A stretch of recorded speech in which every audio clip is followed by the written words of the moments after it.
Hello students, कैसे हैं आप सब लोग। आई होप आप सब अच्छे होंगे। तो आज का हमारा लेक्चर है इसमें expectation of the law of demand, जिसमें हम देखेंगे कि मांग के नियम के अपवाद क्या होते हैं। लास्ट लेक्चर में मैंने आपको बताया था कि मांग का नियम क्या होता है, क्या उसके फंक्शंस होते हैं, या उसे हम कैसे बना सकते हैं। इन सब चीज़ों के बारे में हमने पढ़ा था। आज हम पढ़ेंगे इसकी एक्सपेक्टेशन क्या होती है, कि इसमें डिमांड कर्व में ऐसा क्या होता है कि जिससे उसका डिमांड कर्व पॉजिटिव हो जाता है। पहले हम 12th क्लास इकोनॉमिक्स में चैप्टर नंबर 4 है आपका डिमांड, जिसका एक छोटा सा टॉपिक है हमारा expectation of the law of demand, जिसमें पॉजिटिव स्लोप जाता है। लास्ट लेक्चर में मैंने आपको बताया था कि डिमांड कर्व जो होता है वो हमेशा नेगेटिव नीचे की तरफ जाता है, बट इसमें क्या है, पॉजिटिव स्लोप जाएगा। ऐसा कुछ रीजन से होता है जिसमें हम आज बताएंगे। 3 पॉइंट्स हैं इसके। First is the articles of destination. Articles of destination क्या होती है? प्रतिष्ठा सूचक वस्तुएं, हिंदी में कहते हैं इसे। मैं आपको साथ साथ हिंदी में कन्वर्ट कर दूंगी, आप चेक कर लेना।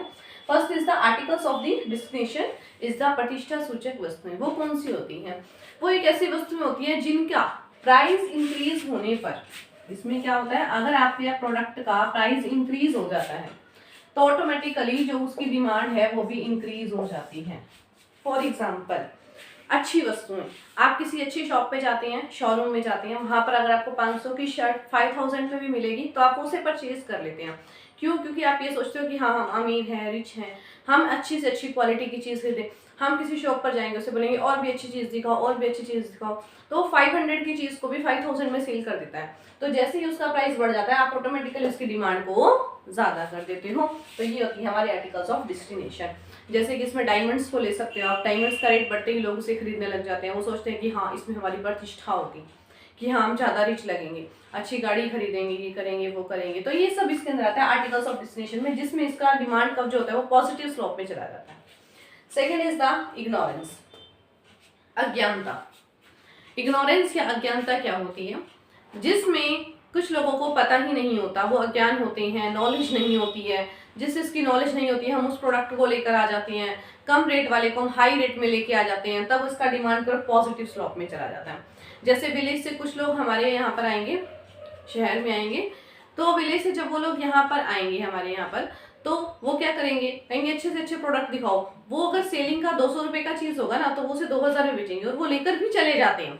ऐसा हमें देखने को मिलता है। जो विलेजर्स होते हैं वो इग्नोरेंस ज़्यादा करते हैं, अज्ञानता ज़्यादा होती है। तो ये हो गया हमारा सेकेंड पॉइंट, इग्नोरेंस का। And last point is the Giffen goods. Giffen goods एक ऐसा गुड्स होता है जिनका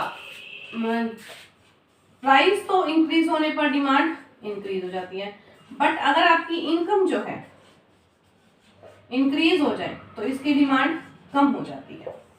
ये हमारा गिफन गुड्स होता है। रीजन इसका क्या रहता है? प्राइस बढ़ गए, ऑटोमेटिकली आप उसे खरीदते हो। ये तो पॉजिटिव स्लोप हो गया। इसका कैसा स्लोप हो गया? पॉजिटिव। बट ये कैसा स्लोप हो गया? नेगेटिव। अगर आपकी इनकम बढ़ जाएगी तो क्या आप घटिया वस्तुएं खरीदोगे या फिर इंफीरियर गुड्स खरीदोगे? तो ये जो गिफन गुड्स होते हैं ना, ये इंफीरियर गुड्स के अंडर में ही आते हैं। इंफीरियर गुड्स वो गुड्स होते हैं जो घटिया क्वालिटी के गुड्स होते हैं। मान लो आज आप घर पे डालडा घी का यूज करते हैं, कल को आपकी इनकम बढ़ जाती है, इंक्रीज हो गई है। अगर आपकी इनकम इंक्रीज हो गई तो क्या आप डालडा घी का यूज करोगे या देसी घी का? देसी घी का करोगे। तो जो डालडा घी है उसके क्या हुआ? इनकम बढ़ी, डिमांड कम हो गई। तो निम्न कोटि की वस्तुएं या घटिया वस्तुएं या इंफीरियर गुड्स वो किसके अंदर आता है? इनकम में आता है। इसमें प्राइस बढ़ने पर तो डिमांड इंक्रीज हो जाती है, बट इनकम बढ़ने पर इसकी डिमांड कम हो जाती है। तो ये होता है हमारा एक्सपेक्टेशन ऑफ लॉ डिमांड, जिसमें इसका डिमांड कर्व पॉजिटिव चला जाता है। जो लास्ट लेक्चर में मैंने आपको बताया था उसमें ये बताया था कि why does demand curve slope downward, कि वो नीचे की तरफ क्यों आता है, ऐसा क्यों था, वो डाउनवर्ड क्यों था। तो उसका रीजन मैंने आपको लास्ट लेक्चर में दिया था, बट आज का हमारा था एक्सपेक्टेशन क्या होती है। लेकिन कुछ रीजन ऐसे भी होते हैं जहां पर लोग डिमांड का रूल अप्लाई नहीं होता है और डिमांड का पॉजिटिव स्लोप में चला जाता है। तो सिर्फ इसके 3 रीजन हो सकते हैं, इसके अलावा इसका कोई रीजन नहीं होता कि हमारा डिमांड का पॉजिटिव स्लोप में चला जाएगा।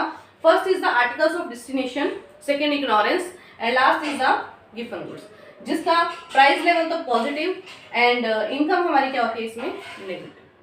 इनकम के साथ नेगेटिव रिलेशन होता है, प्राइस के साथ पॉजिटिव होता है। आई होप आप सबको समझ में आया होगा। तो मिलते हैं हमारे नेक्स्ट लेक्चर में कुछ नई वीडियो के साथ, जिसमें पढ़ेंगे क्वांटिटी ऑफ डिमांड के बारे में, मांग की मात्रा के बारे में पढ़ेंगे। तो तब तक के लिए thank you very much all of you, और मेरी वीडियो को लास्ट तक देखने के लिए थैंक यू।